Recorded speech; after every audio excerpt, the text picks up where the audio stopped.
ও মা, মা কি হইলো? দেখো একটু এদিকে আসো দিনি, কি নিয়ে এসছি দেখো। কি নিয়ে আইছো বা? এ দেখো চেনাচুর নিয়ে আসলাম।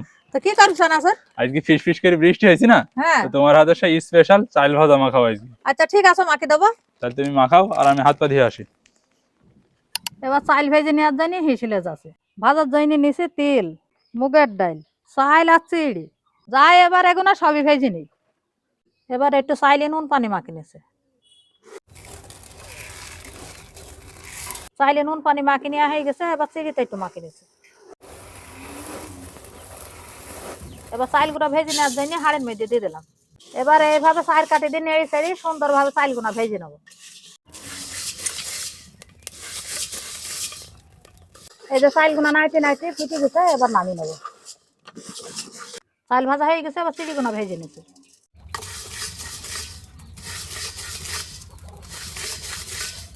চিড়ি ভেজে নেওয়া হয়ে গেছে, এবার নামিয়ে নিচ্ছি। এবার তিলগুলো ভেজে নেবো। এবার সব শেষে ভেজে নিয়েছি ডাল। আর ডালটা ভাজার জন্য অল্প একটু তেল দিয়েছি।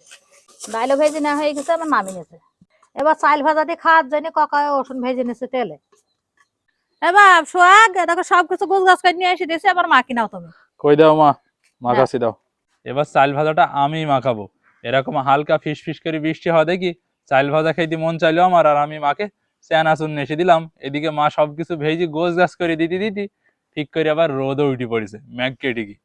তো আজকের এই আবহাওয়া দেখি ছোটবেলার একটা কথা মনে পড়ে, যে এরকম আবহাওয়া দেখলি আমরা বলতাম যে রোদ হয়েছে পানি হয়েছে খ্যাকশিয়ালের বিয়ে হয়েছে। তো আজকেও ঠিক তেমনটাই হইলো, ঠিক করে আবার রোদও উঠে গেল, বৃষ্টি বন্ধ হয়ে গিয়ে। তো ওসব কথা এবার বাদ দিই, চাল যেহেতু ভাজা হয়েছে এবার মাখে নিই। প্রথমে দিয়ে দিলাম চালের ভিতরে চিড়ি ভাজাগুলা। এবার দিয়ে দিয়েছি ভেজে নেওয়া মুগের ডাল। দিয়ে দিলাম তিল ভাজা। এবার দিয়ে দিলাম চেনাচুর। দিয়ে দিলাম ভেজে নেওয়া রসুন। এবার দিয়ে দিলাম কাঁচা ঝালের কুচি, পেঁয়াজ কুচি। এবার দিয়ে দিলাম একটা নুডলসের মশলা। সব শেষে দিয়ে দিলাম সরষের তেল। এবার সব কিছু একসাথে ভালো করে মাখিয়ে নেব। এই যে মাখিয়ে নেওয়া হয়ে গেছে বৃষ্টির দিনের মজাদার চাল ভাজা। এবার খাওয়া যাক। নাও মা, এ দেখো খেয়ে দেখো কেমন হয়েছে।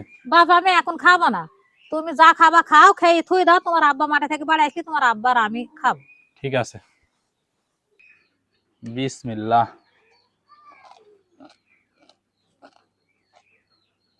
তো সত্যিই খেতে খুব দারুণ লাগছে। আর এরকম ভাবে চাল ভাজা খেতে কারই বা ভালো না লাগে। আর অনেকে আবার বলতে পারেন যে তেলটা একটু কম হলো।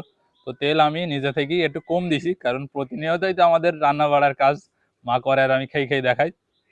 তো ইদানিং দেখতেই তো পাচ্ছেন মোটা হয়ে যাচ্ছি, শরীরে মেদ জমে যাচ্ছি। তো যার কারণে তেলটা একটু কমই দিলাম আমি। আপনারা যতটুকু খান ঠিক ততটুকুই দিতে পারেন। তো এইভাবে কি কি দেওয়া আছে তো আপনারা তো দেখলেনই। এর ভিতরে চাল দেওয়া আছে, চানাচুর আছে, তার সাথে ডাল দেওয়া আছে, চিড়ি দেওয়া আছে, আবার তিল দেওয়া আছে। সব মিলি এক ভিন্ন রকম স্বাদ।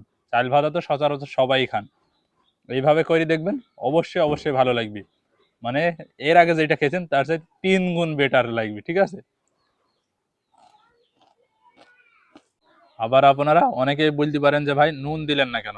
তো নুনটা দেখলেনই তো মা ভাজার সময় চিড়ি যে নুন পানি দিল চিড়িতে, তারপর চাইলে দিছে, ওইটা একদম পারফেক্ট হয়েছে, যার কারণে আর নুন আলাদা করে দেওয়ার লাগেনি। সেই সাথে আবার লুডুসের মশলাও দেওয়া হয়েছে, যার কারণে নুনটা একদম পারফেক্ট হয়ে গেছে, আলাদা করে দেওয়া হয়নি। তো আপনারা চাইলে লাগলে তো দিতেই হবে, যতটুকু পরিমাণে লাগবে ঠিক ওইভাবেই দিবেন। আর দেখলেনই তো খুব সহজ রেসিপি, আর খেতে কিন্তু দুর্দান্ত। সেই সাথে রসুনটা মুখে পড়লি বেশি যেন ভালো লাগছে। আর কাঁচা ঝালের একটা ঝাঁঝালো স্বাদ, এর সাথে তুলনা হয় না। বৃষ্টির দিনের বেস্ট কম্বিনেশন। বৃষ্টির দিন কিংবা বিকেলে এরকম ভাবে চাল ভাজা খেতে দারুণ লাগে। তো সামনে তো বর্ষার দিন আসেই, অবশ্যই এরকম ভাবে মানে এই চাল ভাজা মাখে খেয়ে দেখবেন, আশা করি আপনাদের বেশ ভালোই লাগবে। তো ভিডিওটা আর বাড়াচ্ছি না, এখানে শেষ করে দিয়েছি। দেখা হবে নতুন কোনো ভিডিওতে, ততক্ষণ সবাই সুস্থ থাকবেন, ভালো থাকবেন। সবাইকে জানাই আল্লাহ হাফেজ।